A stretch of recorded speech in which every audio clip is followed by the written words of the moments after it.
E o lance da ética no debate racional, o que é a ética? Não, na verdade, assim, olha, se trata do comportamento que você vai adotar diante da realidade, né? Então, assim, a ética não é apenas no debate. Não só no debate, é pra vida mesmo. É pra vida, como você vai tratar as demais pessoas. E aí é um referencial filosófico, né, em grande parte, a estabelecer esses princípios mínimos de civilidade. Então, assim, quando você aplica isso pro debate, é como você vai tratar o outro de modo você tentar chegar ao conhecimento e à verdade. Porque acho que o objetivo final seria esse, né? Como você atingir a verdade, como você conhecer o mundo, adotar alguns princípios para você poder, sabe, filtrar o que está no mundo e expressar isso pro outro e convencer o outro.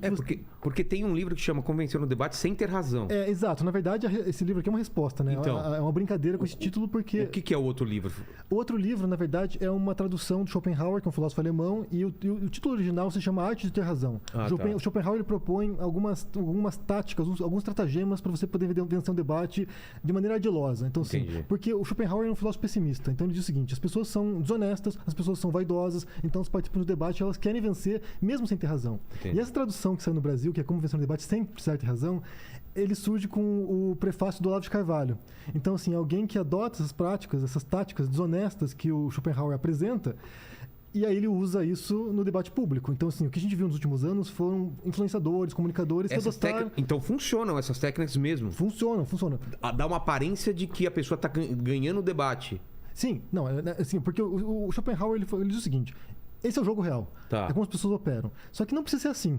Não precisa ser assim. Claro que se você souber escolher o seu debatedor, você vai ter um debate íntegro. Mas no mundo real é como as coisas operam. Então, por exemplo, ele não são apenas recursos argumentativos, mas também são recursos oratórios. Interromper a pessoa. A pessoa está falando alguma coisa, você interrompe ela no meio, a pessoa ela perde o fluxo de raciocínio, ela se desconcentra e ela vai se confundindo. Certo. Ou, por exemplo, insultos, xingamentos. Você xinga alguém, a pessoa fica nervosa e aí ela não consegue mais se expressar e ela ou te xinga de volta e aí degringola o debate. Aproximar aqui um pouquinho.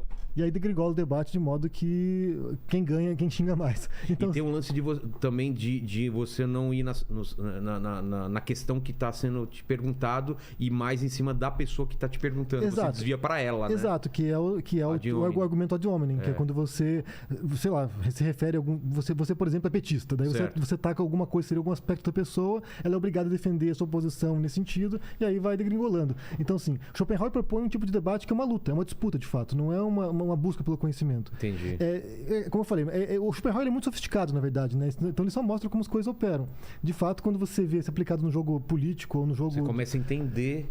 você observando, né? Eu comecei a estudar esse assunto no YouTube, né? Então, assim, eu observava influenciadores comunicando e eu mostrava, olha só, o que ele faz aqui é uma falácia lógica, é um erro de raciocínio. E aí comecei a mostrar e apresentar, né? Fazer uma listinha de todos os erros que tinham num vídeo aí, e o pessoal curtiu. E daí a gente foi pro livro que ficou... É como se fosse a diferença entre uma briga de rua e uma briga dentro do ringue, onde tem regras, tem juízes e tudo mais. E briga de rua meio que... Exato. Vale qualquer coisa para você ganhar. Exato. Inclusive, esse é um dos grandes desafios, porque assim, se você tem um comportamento de integridade num debate, você entra numa luta com alguém que está disposto a qualquer coisa... Dá para ganhar?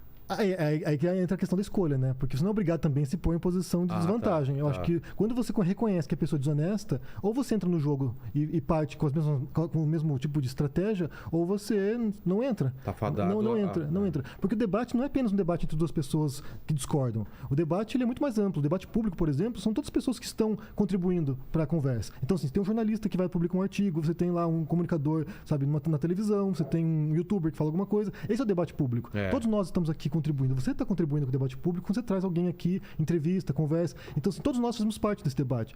E aí você pode adotar essas estratégias desonestas, maliciosas, ou você pode também adotar estratégias positivas que vão construir um debate melhor. E daí, quando se trata de debates de divergentes... geralmente você tem que partir de um solo comum de conhecimento. Você tem que aceitar alguma coisa que seja minimamente comum entre eles. A ciência, por exemplo. Se alguém é um negacionista da ciência, alguém que nega as vacinas, por exemplo, alguém que nega, sei lá... A Terra é plana. Um terraplanista, aí você tem que optar, né? Como você vai debater com um terraplanista com argumentos plausíveis? Tem como? Esse é um ponto importante, porque assim, se ele não é capaz de reconhecer o mínimo do conhecimento científico, aí tem que considerar se vale a pena realmente você entrar nesse debate ou não. Eu pessoalmente penso que não vale a pena entrar em certos debates. Tem gente que acha que vale a pena. Seria mais fácil vencer porque é uma coisa tão absurda ou não tem... Não, porque na verdade quando você tem esse tipo de debate, você joga pra plateia, né? Então quem vence não é quem tem os melhores argumentos muitas vezes, mas quem tem uma oratória melhor, quem sabe, quem consegue se articular melhor na fala, na retórica. Então nem sempre a ciência, por exemplo, vence nesse tipo de debate.